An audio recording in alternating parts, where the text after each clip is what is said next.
have here. So, unboxing time! Ayan, ang nice. I have Pro 4 True Wireless Headset. True Wireless Headset. So, dalawa yung aking binili kasi pag nalobat yung isa, pwede kong gamitin yung isa. Yan, sila, salitan lang silang dalawa. So, i-unboxing natin ngayon and itatry ko siya. So, dahil gamit ko yung aking, ayan, yung iPhone, mag-i-insert video na lang ako for voice over kung gagana ba siya.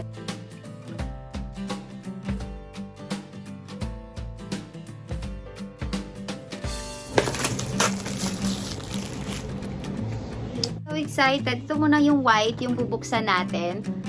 So, yun. So excited.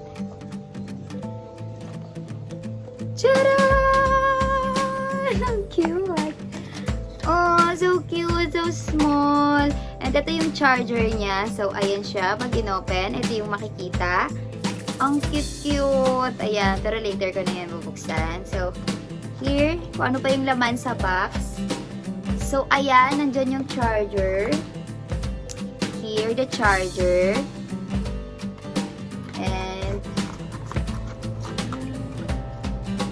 And the manual. So,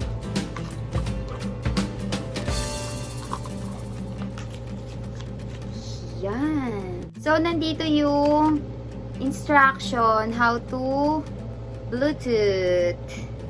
How to Bluetooth. Ayan. Lalagay ko sa description box kung saan ko siya nabili and titignan ko kung maganda ba siya, kung nagana.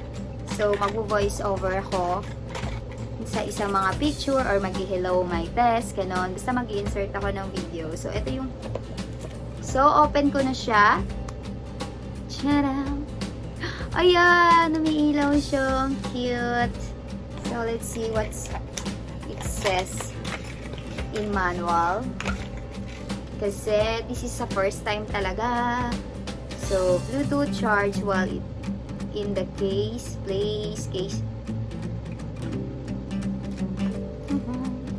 So, ayan.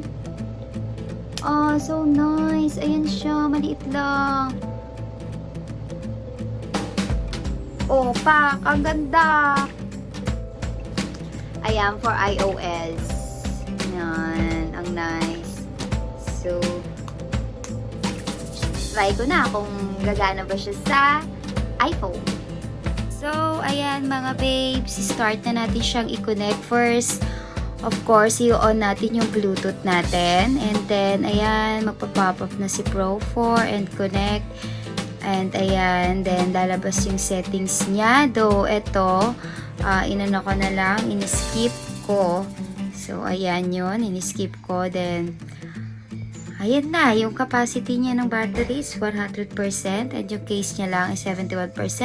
Pwede naman yan i-charge mga babe. So nice. Na-connect ko siya agad. Sana si Pro 4 for my iPhone. Ayan, gumagana siya while I'm filming. Nagsasalita ako. Ayan, hello. Naririnig niyo ba ako? So, ayan, tutuloy ko ang aking pag-film habang nasa aking, diba, flex na flex. Ang ganda! My God! Later ko sasabihin sa inyo yung presyo. Ilalagay ko dyan yung presyo mamaya. Isplok later. So, ito yung isa. Ayan. Pink. Same lang din sila and full charge siya. Pag yan. So, ito hindi siya full charge, I think. Yeah. So, kailangan ko itong i-charge. Kasi pag nag-ilaw to, ibig sabihin full charge. So, kailangan ko muna siyang i-charge. And tingnan natin kung gagana dito. Pero, so far, happy ako kasi gumagana siya. Ang nice! Ang nice mga babes! Yeah! So happy! So, ilalagay ko sa description box kung saan ko siya nabili. And mga babes, alam nyo ba yung presyo neto? Teka. So, yung presyo neto mga babes is Dati siyang 1,998 and then ngayon ay 379 ko lang siya nabili. Look, ayan yung price niya. O, diba? From 998, 379 yung white. Then, yung, teka. Ayan, iba-iba yung color niya. Yan, may red, pero may pink eh. So, mapapabili ako ulit nito. Gusto ko tong green, gusto ko tong blue and red. Diba? Ang dami kong gusto. So, sa pink, iba yung price niya. So, yung pink is 474, dating 1,248. Ilalagay ko yung link nito sa description box, mga babes. So, bailan na. Mabubudol talaga kayo kasi ang ganda. Pak, hindi mo kailangan ng sobrang mahal. Meron ka ng, hindi mo kailangan tig 10,000 na AirPods, diba? Okay na siya. Mga babes, ito na yung color pink. Gamit ko na siya pang voice over. And tinry din namin siya sa Android. And gumagana siya kasi yung white, ipapadala ko siya kay Dudong dahil aalis siya. So, ipapadala ko yung white sa kanya and sa akin matitira yung pink. Order na lang ako ulit for my, pang spare ko or substitute pag nalubot yung aking isang AirPods.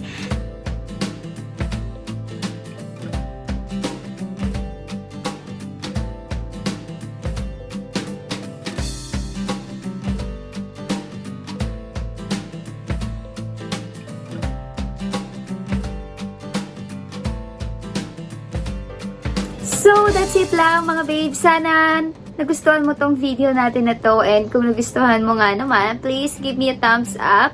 And kung hindi ka pa nakapag-subscribe sa aking YouTube channel, please do subscribe and click the notification bell below para updated ka sa mga next videos natin. Thank you! Share, share, share!